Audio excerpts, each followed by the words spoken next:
تا سن 18 سالگی تو خارج از کشور 18 به بعد میزنن در کونش دختر پسر برو دنبال زندگی.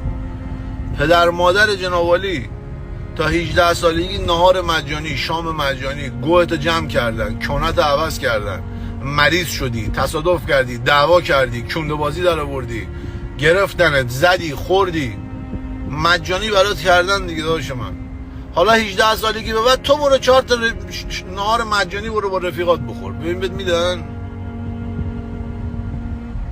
بعد با رفیقات من سلامتی رفیقم، آها جان خواهد، رفیق ماست نخری عرق نخری ریده میشه تو رفاقت. سلامتی پدر مادرم میزنم، شادی باشه برای خانوادم. بعدن حالا اگه مس کردی بزنم میده رفیقم.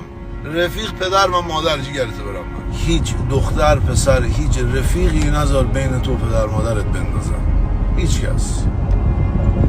هیچ کس من ندارم. دارم به شما میگم کلید موفقیت تو خونت بغلته، پدر و مادرت.